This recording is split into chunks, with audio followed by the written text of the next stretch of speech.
कल यानी कि 23 अगस्त को पूरे देश भर में पोला पर्व का त्योहार बड़े ही हर्षोल्लास के साथ मनाया जाएगा। हिंदू कैलेंडर के अनुसार लोग भाद्रपद माह की अमावस्या के दिन बैल पोला का त्योहार मनाते हैं। यह आमतौर पर अगस्त या सितंबर माह में पड़ता है। इस बार 2025 में यह त्योहार 23 अगस्त को पड़ रहा है। यह विभिन्न राज्यों में लोग इसे मनाएंगे। बात करते हैं पोला त्योहार की, तो यह एक महत्वपूर्ण त्योहार है जिसे महाराष्ट्र में किसान साल भर खेतों में कड़ी मेहनत करने वाले बैलों के प्रति अपना आभार व्यक्त करते हैं। इस त्योहार को मनाते हैं। इसके साथ ही दर्श पिठोरी अमावस्या इस दिन वे बैलों को विशेष रूप से सजाते हैं, बैलों के सींगों पर रंग लगाते हैं और उन पर गुब्बारे बांधते हैं। बैलों के पैरों में चूड़ियां और गले में घंटियां पहनाकर उन्हें सजाते हैं, जिनसे उनकी सुंदरता बढ़ जाती है। किसान बैलों को नहलाकर उन्हें एक भव्य जुलूस के रूप में पूरे गांव में घुमाते हैं। लोगों में महाराष्ट्र, कर्नाटक, छत्तीसगढ़ और मध्य प्रदेश में यह त्योहार मुख्य रूप से भाद्रपद कृष्ण अमावस्या को मनाया जाता है। कर्नाटक में भक्त भाद्रपद की अमावस्या के दिन लोग पोला का त्योहार मनाते हैं, जिसे पोला पर्व या पिठौरी अमावस्या के नाम से भी जाना जाता है।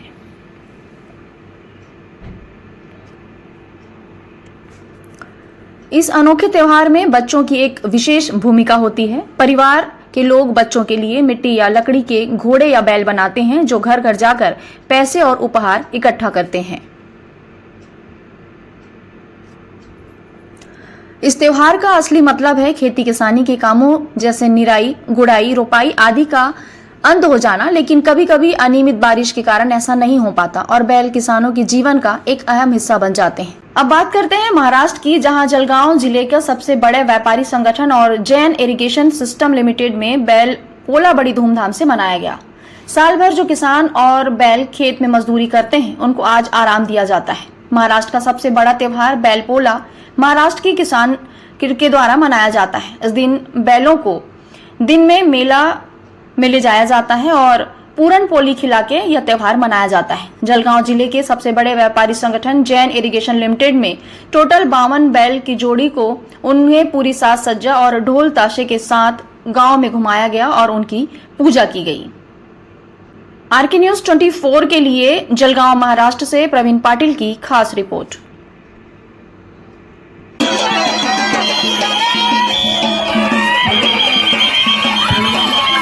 मैं इस बारे में ये बात बताना चाहूँगा कि बैल या उसको बुलक्स बोला जाता है, वो अपने पूरे देश में, भारतवर्ष में जम्मू कश्मीर से लगाकर कन्याकुमारी तक और इधर आसाम से लगाकर गुजरात तक सभी जगह ये जो त्यौहार होता है वो अलग अलग ढंग से मनाया जाता है। पर उसमें महाराष्ट्र की ऐसी बात होती है, महाराष्ट्र राज्य में, कि यहाँ का बैल पोला ये बहुत अलग ढंग से पूरे लोगों को साथ में मिलाकर साजरा होता है।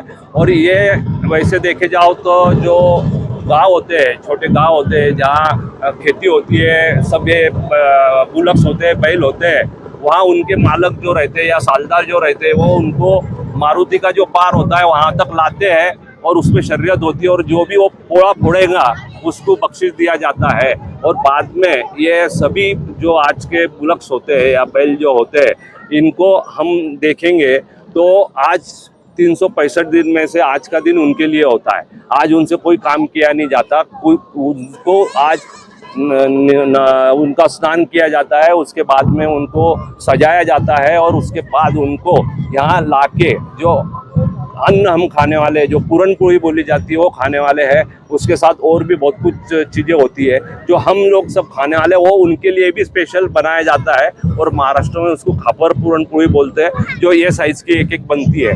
तो वो आज के दिन खेती में काम करने वाले सब जो मजदूर होते हैं, उनके मालक होते हैं, सालदार होते हैं, ये सभी को आज का त्यौहार मनाने में एक अलग खुशी मिलती है, उनके परिवार को भी अलग खुशी मिलती है।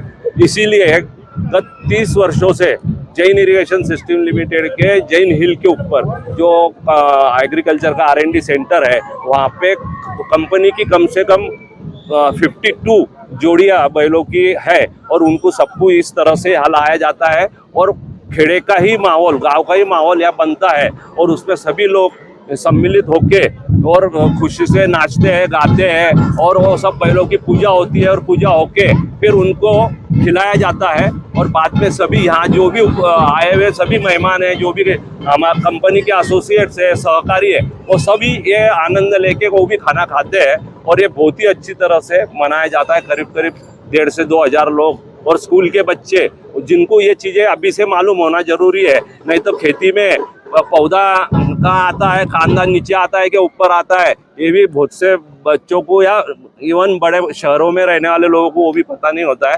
तो इस माध्यम से हर चीज़ सबके सामने आती है और वो जो खुशी यहाँ होती है, आप सब लोगों ने उसके अलग अलग शॉट्स लिए हैं और आप ये सभी भारतवर्ष में जो भी ये देखेंगे आपके चैनल के माध्यम से, उनको भी एक ऐसा लगेगा देखने के बाद कि हमने भी वहाँ जाना चाहिए और इसके अंदर साथ में हमने भी खुशियाँ मनानी चाहिए।